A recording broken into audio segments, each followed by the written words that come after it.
Okay, this video is Internist conversation number 18. I'm going to briefly show you two papers because they're relevant to the conversation.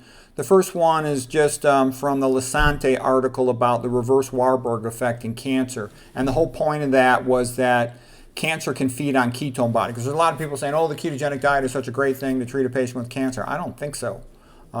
It's pretty clear in this paper that ketone bodies can serve as a substrate for neuronal oxidative metabolism even during hypoxia, because oxidation of ketone bodies by neurons is not impaired by hypoxia. They're talking about increased cancer growth with 3-hydroxybutyrate ketone body.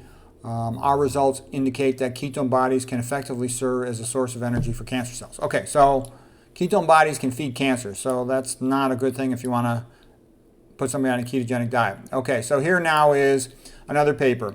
This one is by Salvador Moncada.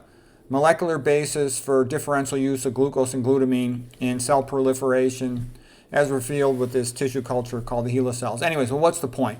The point was that, yes, you need glucose, but you need glucose for so many things. You need glucose for all your red blood cells. You can't escape having some glucose in your body. It's the fuel of life. It's photosynthesis. Okay, but here was the other point. And so you won't get through G1 of the cell cycle, the first growth phase. But you also need glutamine. It says glutamine is the only thing you need to get through the S phase. It's a requirement. Glutamine is the only substrate essential for progression through the S phase into cell division.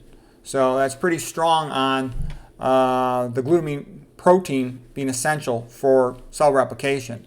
And I just don't see how you're going to win with that paleo keto diet, that keto diet for cancer. You're not going to get around activating mTOR. But anyways, now let's look at the next slide.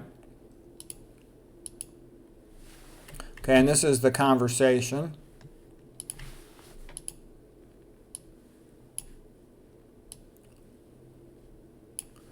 Internist says to me, I think I figured out why they're pushing AI so hard. Me, yeah, they want to sell more drugs and it's to control the you-know-what, population size, you know. Internist, it's more than that. The drug companies need another trick to hide the truth. It's becoming so obvious that a low-fat vegan diet is by far the best thing. It's becoming more difficult for them to hide this. Oh, me. I don't think so. It's easy for them to hide it with information flooding. They just promote the people who lie to the public. You know, the paleo keto carnivores, they're big time corporate sponsored. They get millions of views. They're famous, you know, all these jokers. Also, many of the high-fat phonies, you know, and the other people who sold out, they're paid to lie to the pros. Some of them are getting over $1 million a year from olive oil companies. I saw that. And there's other ones making lots of money selling all that nonsense. Internist. The more I learn about low-fat vegan diet, the more I realize that internal medicine drugs for the chronic diseases really have very little to offer these patients, other than, you know, a replacement for thyroid, hypothyroid, that sort of thing. But, you know, treating the common chronic diseases, we really don't offer them much. Instead of drugging these patients with mitochondrial inhibitors, we should be teaching them the vegan diet and how to avoid mitochondrial inhibitors and how to filter the water. Me, there's no money in that. Conventional system will never support it. The big players are making a lot of money off the system just the way it is. They don't want it to change. Internist, yeah, I know. Oh, and I was watching that Seafried guy some more, talking about the metabolic theory of cancer and the keto diet for cancer. I think he's wrong. Yeah, I do too. I agree. But why do you say that? He says, because the reverse Warburg effect shows that cancer can feed on ketone bodies. Yeah, I know. I made a video about that. Internist. And because cancer can totally feed, you know, it can just run on glutamine, you know, like Nick Lane was saying in his stuff about mitochondria, his book Transformers and stuff. It'll run forward when it's undergoing oxidative metabolism to generate energy, but it'll run in reverse when it's running reductive metabolism for biosynthesis. And it needs substrate, and it can run the whole damn thing on glutamine. Yeah, and glutamine is the most common amino acid. So how are you going to win that game feeding people a high-protein diet of any sort? You're just not gonna. Internist, yeah.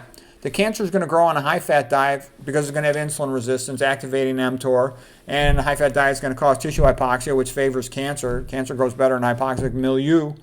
Me, yeah. And on a high-protein diet, which is also typically a high-iron diet, like with iron, you're still screwed. You're going to activate mTOR. You're going to cause a metabolic acidosis from all the methionine. All that stuff, hypoxic, acidotic milieu favors cancer growth. And high-fat diets also suppress the immune system, favors cancer growth. The high iron activates mTOR, favors cancer growth. Internist, yeah.